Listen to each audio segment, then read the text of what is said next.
Good morning.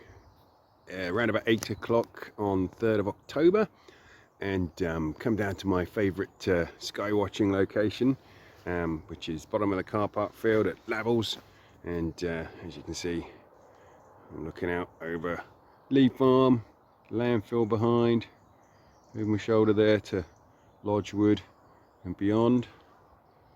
And wanted to just talk briefly about the so-called art of skywatching. And I've just been to Norfolk a couple of months back, family holiday, met the Sea Watching Sheringham Massive.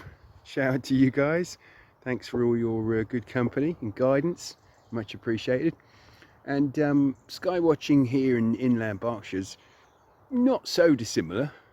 Birds are completely different, of course, but I would say involves more using your bins to pick things up, and then getting the scope on it, whatever's happening, to confirm or to wait on a more distant bird until you've got enough to ID it. So, you know, yesterday, big movement of swallows, around about 500, few house martins mixed in. So far this morning, in the last 5 minutes or so, had 15 house martin, just a couple of swallows so far, one or two meadowpipits pinging around. So if it's going to happen, hasn't really started properly yet.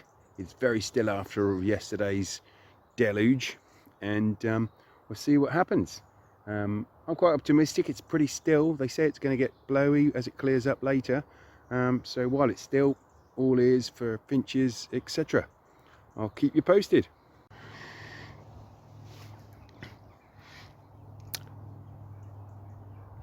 I'm choosing to focus on the song thrush out here. There's about 5 in the hedgerow beneath it. There's probably a couple more. They're quite discreet, really. I'm bringing it up because each early October, it's fair to say that the song thrushes do start coming in just ahead of the redwing. I have no idea what that was. I haven't got my glasses on. But yeah, I start seeing them increasing in September.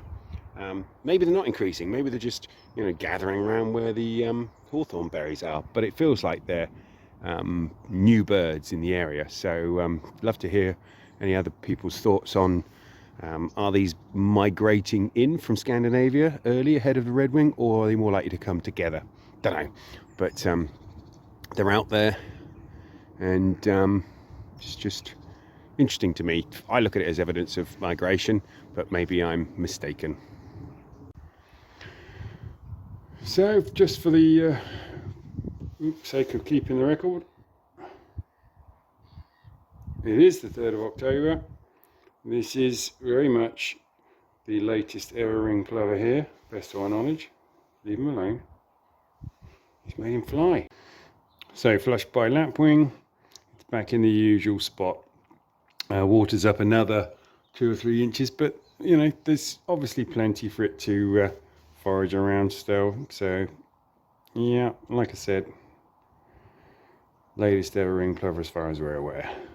So that's my lot, folks. It's been really tough. I gotta say that visible migration of finches and pipits, it's not straightforward. It's first thing you have to do is try and make the distinction between pipits and finches, and when they're something like 600, 700 plus meters away, that's not always easy. Very jizz orientated. Exactly how they're flying can be quite confusing. I have to conclude that I've seen something in the order of 100 meadowpipits over this morning in little groups. They don't always do you the favor of calling, which isn't fair. And the same for the finches. Had 3 chaffinch, had stayed on 3 finches till they eventually passed through enough foliage, or in front of enough foliage, to clock them as siskin. But I've probably had well over 50 other finches that I just could not basically identify. They're small finches, so they can only be in the ballpark of siskin, lesser redpoll, goldfinch and linnet. But they were just too far away to clinch, and that frustrates the hell out of me. But like sea watching, as I said earlier, in this sort of birding, you just have to let go of a lot and identify what you can identify. Enjoy it. Take care.